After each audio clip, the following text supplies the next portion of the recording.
ವ್ಯಾಪಾರ ಮಾಡಬೇಕು, ಏನಾದ್ರೂ ಸಣ್ಣ ಉದ್ಯಮ ಶುರು ಮಾಡಬೇಕು ಎನ್ನುವ ತವಕ ಬಹಳಷ್ಟು ಜನರಿಗಿರುತ್ತೆ. ಅದಕ್ಕೆ ಸರಿಯಾದ ತಯಾರಿ ಅವರಲ್ಲಿ ಇರೋದಿಲ್ಲ. ಆ ಕ್ಷಣದ ಜೋಶ್ ಇರಬಹುದು, ಅಥವಾ ಕೆಲಸಕ್ಕೆ ಹೋದ್ರೆ ಅಲ್ಲಿ ಬೇರೊಬ್ಬರು ಹೇಳಿದ್ದನ್ನ ಕೇಳಬೇಕಾಗತ್ತೆ ಎನ್ನುವ ಕಾರಣವಿರಬಹುದು. ಒಟ್ಟಾರೆ ಸಮಾಜದ ಒಂದು ವರ್ಗದ ಜನರಿಗೆ ಕೆಲಸ ಮಾಡೋದಕ್ಕಿಂತ ಕೆಲಸ ಸೃಷ್ಟಿ ಮಾಡೋದ್ರಲ್ಲಿ ಖುಷಿ ಸಿಗುತ್ತೆ. ಈ ರೀತಿ ಮನಸ್ಥಿತಿ ಇರುವವರ ಸಂಖ್ಯೆ ಬಹಳ ಕಡಿಮೆ. ಯಾಕಂದ್ರೆ ವೇತನಕ್ಕೆ ಕೆಲಸ ಮಾಡುವಾಗ ತಿಂಗಳು ಮುಗಿದ ತಕ್ಷಣ ಒಪ್ಕೊಂಡಿರುವಂತಹ ವೇತನ ಸಿಗತ್ತೆ. ಅದೇ ವ್ಯಾಪಾರಸ್ಥ ಎಲ್ರಿಗೂ ಕೊಡೋದನ್ನ ಕೊಟ್ಟು ಉಳಿದದ್ದನ್ನ ತಾನು ತೆಗೆದುಕೊಳ್ಳಬೇಕಾದಂತಹ ಪರಿಸ್ಥಿತಿ ಇರುತ್ತೆ. ಪೇಚೆಕ್ ಮೆಂಟಾಲಿಟಿ ಇದೆಯಲ್ಲ, ಅದು ಸ್ಥಿರತೆಯನ್ನ ಬಯಸುತ್ತೆ. ಸ್ವಲ್ಪ ಏರುಪೇರಾದ್ರೂ ಒತ್ತಡವನ್ನ ಅನುಭವಿಸ್ತಾರೆ. ಹೊಸತಿಗೆ ಮತ್ತು ಬದಲಾವಣೆಗೆ ಹೆದರ್ತಾರೆ. ಅದೇ ವ್ಯಾಪಾರಸ್ಥ ಮನಸ್ಥಿತಿ ಇರುವವರು ಬದಲಾವಣೆಗೆ ಹೆದರೋದಿಲ್ಲ. ಹೊಸತು ಬದಲಾವಣೆ ಅಂದ್ರೆ ಅವರಲ್ಲಿ ಹೊಸ ಹುಮ್ಮಸ್ಸು ಶುರುವಾಗುತ್ತೆ. ಆದ್ರೆ ಗಮನಿಸಿ, ಅವರು ಕೆಲಸವಿಲ್ಲ ಎಂದು ಕುಳಿತವರಲ್ಲ. ತಮಗೂ ಕೆಲಸ ಸೃಷ್ಟಿಸಿಕೊಂಡು ಸಮಾಜದಲ್ಲಿ ಇನ್ನೊಂದೆರಡು ಕೆಲಸ ಸೃಷ್ಟಿಸಿದವರು. ಇಂತಹ ಮನಸ್ಥಿತಿಯವರು ಕೂಡ ಸೋಲೋದಕ್ಕೆ ಕಾರಣಗಳನ್ನ ನೋಡೋಣ. ಇವುಗಳನ್ನ ಅವರು ಸರಿಪಡಿಸ್ಕೊಂಡ್ರೆ ಖಂಡಿತವಾಗಿ ಯಶಸ್ಸಿನ ಸ್ಟ್ರೈಕ್ ರೇಟ್ ಹೆಚ್ಚಾಗುತ್ತೆ.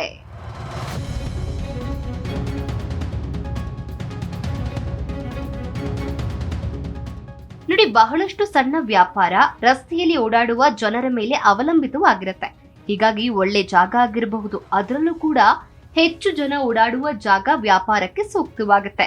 ಮುಕ್ಕಾಲು ಪಾಲು ಜನ ಒಳ್ಳೆಯ ಜಾಗವನ್ನ ಗುರುತಿಸುವಲ್ಲಿ ಸೋಲ್ತಾರೆ. ಹೀಗಾಗಿ ವ್ಯಾಪಾರವೂ ಸೋಲುತ್ತೆ. ಅನುಭವವಿಲ್ಲದ ಕಾರಣ ಈ ರೀತಿ ಆಗಬಹುದು. ಉದಾಹರಣೆಗೆ, ಟೈಲರಿಂಗ್ ಶಾಪ್ ಮೊದಲನೇ ಮಹಡಿಯಲ್ಲಿ ಅಥವಾ ಎರಡನೇ ಮಹಡಿಯಲ್ಲಿ ಇಟ್ರೆ ಲಿಫ್ಟ್ ಇದ್ರೂ ಕೂಡ ಜನ ಹೋಗೋದಿಲ್ಲ. ನಡೆದಾಡುವಾಗ ಸ್ವಲ್ಪವೂ ತೊಂದರೆಯಾಗದೆ, ಹೆಚ್ಚಿನ ಶ್ರಮವಿಲ್ಲದೆ ಕ್ಷಣದಲ್ಲಿ ಅಂಗಡಿಯನ್ನ ಹೊಕ್ಕುವಂತೆ ಇರಬೇಕು. ಇದೇ ಮಾತು ಅಲ್ಪ ಸ್ವಲ್ಪ ಬದಲಾವಣೆಯೊಂದಿಗೆ ಕ್ಲಿನಿಕ್ ನಡೆಸುವ ವೈದ್ಯರಿಗೂ ಕೂಡ ಅನ್ವಯಿಸಬಹುದು. ಇನ್ನೊಂದು ನಡವಳಿಕೆ. ಆಂಗ್ಲ ಭಾಷೆಯಲ್ಲಿ ನಾವಿದನ್ನ ಆಟಿಟ್ಯೂಡ್ ಅಂತ ಹೇಳಬಹುದು. ಗ್ರಾಹಕನ ಜೊತೆಗಿನ ನಡವಳಿಕೆ ಬಹಳ ಮುಖ್ಯವಾಗುತ್ತೆ. ವ್ಯಾಪಾರ ಶುರು ಮಾಡಿದವರಲ್ಲಿ ಇನ್ನು ಸೋಲು ಪಾಠ ಕಲಿಸಿರೋದಿಲ್ಲ. ಅದರಲ್ಲೂ ಕೂಡ ಅವರಿಗೆ ಬಂಡವಾಳ ಕಷ್ಟಪಡದೆ ಸಿಕ್ಕಿದ್ರೆ ಅವರಲ್ಲಿ ತಾನು ಇತರರಿಗಿಂತ ಭಿನ್ನ ಅನ್ನುವ ಅಹಂಭಾವ ಹೆಚ್ಚಾಗಿರುತ್ತೆ. ವ್ಯಾಪಾರ ಮೊದಲೆರಡು ತಿಂಗಳು ನಿರೀಕ್ಷೆಗಿಂತ ಚೆನ್ನಾಗಿ ನಡೆದಿದ್ರೆ ಆಗ ಗೊತ್ತಿಲ್ಲದೆ ಒಂದು ಸಣ್ಣ ಈಗೋ ಶುರುವಾಗಿರುತ್ತೆ. ಯಶಸ್ಸು ಅನ್ನೋದು ಕ್ಷಣದಲ್ಲಿ ನಮ್ಮನ್ನ ಬಿಟ್ಟು ಹೋಗಬಹುದು ಎನ್ನುವ ಅರಿವು ಕೂಡ ಇರುವುದಿಲ್ಲ. ಗ್ರಾಹಕ ವ್ಯಾಪಾರಸ್ಥನ ಜೊತೆಗೆ ಜಗಳಕ್ಕೆ ಇಳಿಯುವುದಿಲ್ಲ, ಆದ್ರೆ ಆತನ ನಡವಳಿಕೆಯನ್ನ ಗಮನಿಸ್ತಾ ಇರ್ತಾನೆ. ಬಾಯಿ ಮಾತಿನ ಮೂಲಕ ಎಷ್ಟೋ ವ್ಯಾಪಾರ ಗಗನ ಮುಟ್ಟಿವೆ, ಹಾಗೆ ನೆಲಕ್ಕೆ ಕೂಡ ಕಚ್ಚಿವೆ. ಹೀಗಾಗಿ ಗ್ರಾಹಕರ ಮುಂದೆ ತೋರಿಸುವ ಈಗೋ ಕುಸಿತಕ್ಕೆ ಕಾರಣವಾಗುತ್ತೆ.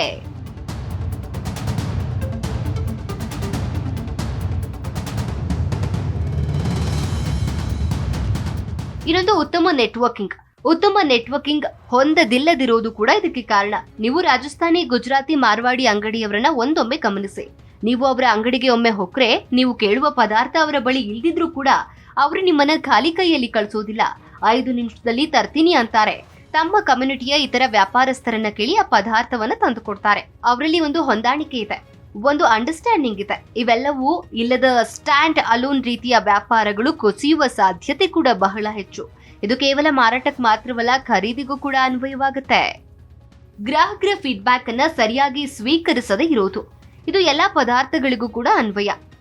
ಅದರಲ್ಲೂ ಹೋಟೆಲ್ ಉದ್ದಿಮೆಯಲ್ಲಿ ಸ್ವಲ್ಪ ಹೆಚ್ಚು ಅನ್ವಯ ಆಗುತ್ತೆ. ಯಾಕಂದ್ರೆ ಇಲ್ಲಿಗೆ ಜನ ಪದೇ ಪದೇ ಬರ್ತಾರೆ. ತಾವು ಹೇಳಿದ ಅಂಶವನ್ನ ಗಣನೆಗೆ ತೆಗೆದುಕೊಂಡಿದ್ದಾರಾ ಅಥವಾ ಇಲ್ವಾ ಅನ್ನೋದು ಅವರಿಗೆ ಬೇಗ ಗೊತ್ತಾಗುತ್ತೆ. ಗ್ರಾಹಕ ಜಗಳಕ್ಕೆ ಎಳೆಯೋದಿಲ್ಲ, ಆತ ನಿಧಾನವಾಗಿ ಬೇರೆ ಹೋಟೆಲ್ಗೆ ಹೋಗ್ತಾನೆ. ಒಂದು ಸಣ್ಣ ಉದಾಹರಣೆ ಹೇಳ್ತೀನಿ ಕೇಳಿ. ಹೋಟೆಲ್ ಯಾವುದೇ ಇರ್ಲಿ, ವಡೆಯನ್ನ ವಡ ಎನ್ನುವುದನ್ನ, ದೋಸೆಯನ್ನ ದೋಷ ಅನ್ನೋದನ್ನ ನಾವು ವಿರೋಧಿಸ್ತೀವಿ. ಅದು ಕನ್ನಡಿಗರಿಗೆ ಮಾಡುವ ಅವಮಾನ ಅಂತ ಭಾವಿಸ್ತೀವಿ. ಎಲ್ಲೆಡೆ ತಿದ್ದಿಕೊಳ್ಳೋದಕ್ಕೆ ಮನವಿಯನ್ನ ಮಾಡ್ತೀವಿ. ಅವರು ತಿದ್ಕೊಳ್ದೆ ಹೋದ್ರೆ ನಾವು ಎಂದಿಗೂ ಅಂತ ಹೋಟೆಲ್ಗೆ ಮರಳಿ ಹೋಗೋದಿಲ್ಲ. ಪ್ರತಿ ಗ್ರಾಹಕನಿಗೂ ಹೀಗೆ ಹಲವಾರು ಕಾರಣಗಳಿರುತ್ತೆ. ಮಾರ್ಕೆಟಿಂಗ್ ಕೊರತೆ. ಇವತ್ತಿನ ದಿನದಲ್ಲಿ ಒಂದು ಚಲನಚಿತ್ರ ತೆಗೆಯೋದಕ್ಕೆ 100 ರೂಪಾಯಿ ಬೇಕಾದ್ರೆ ಆ ಚಿತ್ರವನ್ನ ಪ್ರಮೋಟ್ ಮಾಡೋದಕ್ಕೆ 40 ರೂಪಾಯಿ ಅಂತೂ ಖರ್ಚು ಮಾಡಬೇಕು. ಪದಾರ್ಥ ಅದೆಷ್ಟೇ ಚೆನ್ನಾಗಿರ್ಲಿ, ಇಂತಹ ಒಂದು ಪದಾರ್ಥ ಮಾರುಕಟ್ಟೆಯಲ್ಲಿ ಲಭ್ಯವಿದೆ ಅಂತ ಗ್ರಾಹಕನಿಗೆ ತಿಳಿಯದೆ ಹೋದ್ರೆ ಪದಾರ್ಥ ಸೋಲುತ್ತೆ. ಕೇವಲ ಮಾರ್ಕೆಟಿಂಗ್ ನಿಂದ ಮಾತ್ರ ಪದಾರ್ಥ ಗೆಲ್ಲೋದಕ್ಕೆ ಸಾಧ್ಯವಿಲ್ಲ ಅನ್ನೋದು ಕೂಡ ಅಷ್ಟೇ ಸತ್ಯ. ಇಲ್ಲ ಎನ್ನುವುದಕ್ಕೆ ಕಲಿಯದೇ ಇರೋದು. ವ್ಯಾಪಾರದಲ್ಲಿ ಇಲ್ಲ, ಕ್ಷಮಿಸಿ ಅನ್ನೋದನ್ನ ಬೇಗ ಕಲಿಬೇಕು. ಇಲ್ಲ ಅನ್ನೋದು ಕೇವಲ ನೆಗೆಟಿವ್ ಅಲ್ಲ. ಉದಾಹರಣೆಗೆ, ಸಾಲ ಕೊಡೋದಿಲ್ಲ ಅನ್ನೋದು, ಅಥವಾ 30 ದಿನದ ಮೇಲೆ ಸಾಲದ ಅವಧಿಯನ್ನ ವಿಸ್ತರಿಸುವುದಕ್ಕೆ ಸಾಧ್ಯವಿಲ್ಲ ಅನ್ನೋದು, ಇವೆಲ್ಲವನ್ನ ಕೂಡ ಪಾಲಿಸಿ. ದಾಕ್ಷಿಣ್ಯಕ್ಕೆ ವ್ಯಾಪಾರ ವೃದ್ಧಿಸಲಿ ಅನ್ನುವ ಕಾರಣಕ್ಕೆ ಇಲ್ಲ ಅನ್ನುವ ಜಾಗದಲ್ಲಿ ಎಸ್ ಅಂತ ಹೋಗುವುದು ಕ್ಯಾಶ್ ಫ್ಲೋಗೆ ಅಡ್ಡಿ ಉಂಟು ಮಾಡುವ ಸಾಧ್ಯತೆ ಇದೆ. ಪದಾರ್ಥವನ್ನ ನೀಡುವ ಸಮಯದ ಬಗ್ಗೆ ಕೂಡ ನಿಲುವು ಸ್ಪಷ್ಟವಾಗಿರಬೇಕು. ಆರ್ಡರ್ ಸಿಗ್ಲಿ ಅನ್ನುವ ಕಾರಣಕ್ಕೆ 10 ದಿನ ಆಗುವ ಕೆಲಸವನ್ನ 5 ದಿನದಲ್ಲಿ ಪೂರ್ಣಗೊಳಿಸಿ ಕೊಡ್ತೀನಿ ಅನ್ನೋದು ಕೂಡ ತಪ್ಪಾಗುತ್ತೆ.